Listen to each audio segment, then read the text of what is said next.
मित्रांनो, बोर्डाच्या परीक्षेमध्ये प्रश्न दुसरा रसग्रहण ॲप्रिशिएशन हा बोर्डाच्या परीक्षेमध्ये 8 मार्काचा विचारला जाऊ शकतो. मित्रांनो, या ठिकाणी 2 संतवाणी आहे आणि बाकी पुन्हा 6-7 कविता आहेत. तर या 2 संतवाणीपैकी एक संतवाणी बोर्डाच्या परीक्षेमध्ये विचारली जाते आणि बाकीच्या कवितेमधून एक कविता असे 2 ऑप्शन येतात आणि 2 ऑप्शनपैकी कुठल्या एका कवितेचा रसग्रहण आपल्याला लिहावा लागतो. तो टोटल बोर्डाच्या परीक्षेमध्ये मित्रांनो 8 मार्काचा प्रश्न असतो. त्यामध्ये पहिला आणि दुसरा हे 2 प्रश्न जे असतात हे कंपल्सरी असतात आणि बाकीचे जे 4 असतात त्या 4 पैकी कुठलेही आपल्याला 3 लिहायचे असतात, ते 2-2 मार्काचे असतात. तर मित्रांनो, त्या ठिकाणी सुरुवातीला आपण बघूया की रसग्रहणमध्ये कोणकोणते प्रश्न विचारतात. 6 प्रश्न विचारतात किंवा एखाद्यावर डायरेक्ट 5च विचारतात. 5 पैकी 5ही आपल्याला सोडवायचे असतात. जेव्हा 6 प्रश्न विचारले तेव्हा 4 पैकी 3 सोडवायचे असतात आणि पहिल्या 2 कंपल्सरी. तर चला बघूया, साईडला तुम्हाला हे प्रश्न दिसत आहेत. पहिला प्रश्न असा विचारला जातो, कवितेचे कवी. जी काही कविता आज आपण बघणार आहोत, अंकिला मी दास तुझा या कवितेचे रसग्रहण.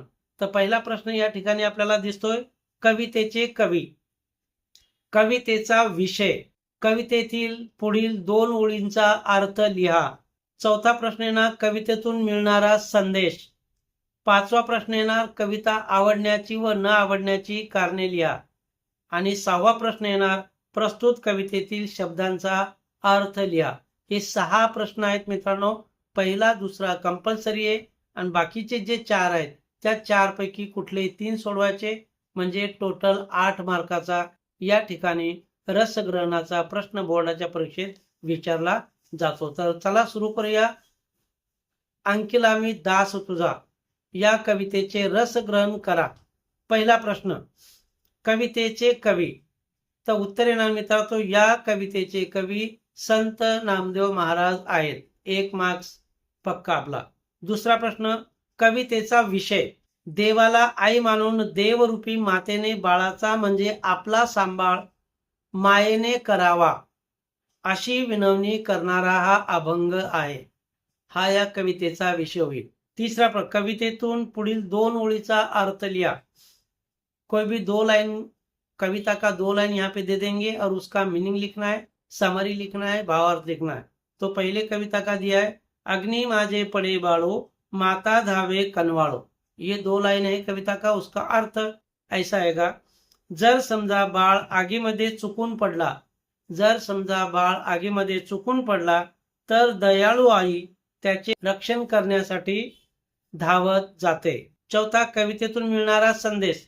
तो ये कविता में ते क्या मैसेज मिलता है. संत नामदेव देवाला आई मानून आपला सांभाळ बाळाप्रमाणे करावा असे विनवतात. ज्याप्रमाणे बाळ पूर्णपणे आईवर अवलंबून असते त्याप्रमाणे आपणही देवाचरणी लीन व्हावे, म्हणजे तो आईप्रमाणे आपला सांभाळ करेल असा दृढ विश्वास संत नामदेव या अभंगातून व्यक्त करतात. 5वां क्वेश्चन, कविता आवडली न आवडलीची कारणे. कविता पसंद है तो नहीं पसंद है तो भी उसका रीजन लिखना पड़ेगा, लेकिन यहाँ पे पॉजिटिव लिखना है. कविता मुझे पसंद है तो उसका क्या आएगा. या अभंगात संत नामदेव यांनी श्री विठ्ठलाला आई संबोधून स्वतःचा सांभाळ करण्याची विनवणी केली आहे. हा अभंग वाचताना मला सतत आईची आठवण झाली. आई किती जपते आपल्याला, देवानेही आईप्रमाणे आपल्यावर मायेची नित्य पाखरण करावी हा विचारच मनाला भावला, म्हणूनच मला हा अभंग आवडला आहे. 6 वाला क्वेश्चन, प्रस्तुत कवितेतील शब्दांचा अर्थ. तो ये कविता में कुछ समानार्थी शब्द दिया है, वो समानार्थी शब्द का अर्थ लिखना. ये भी 2 मार्क्स का क्वेश्चन आता है. तो समानार्थी कौन कौन सा आ सकता है. कनवाळू दयाळू, काज काम, सवे लगेच, पाडस हरणीचे पिल्लू, धेनु गाय. इसमें से कौन सा भी 4 आएगा. ये सभी बोर्ड एग्जाम में पूछा गया है.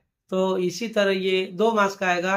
तो इसी तरह ये आप रस ग्रहण का क्वेश्चन अगर क्वेश्चन आंसर लिखेंगे तो दोस्तों आपको 8 में से पूरा 8 मार्क्स मिल सकता है. तो दोस्तों यहाँ पे ये कविता अगर आपको पसंद आ गई तो सब्सक्राइब जरूर करना है। और आपको कौन सा टॉपिक, कौन सा क्वेश्चन इसमें हार्ड लगा, उसके बारे में कमेंट जरूर करना है, ताकि फिर से वो हार्ड क्वेश्चन के ऊपर अपन सॉल्यूशन निकालेंगे। मिलते हैं ऐसे नेक्स्ट वीडियो में, तब तक के लिए बाय बाय।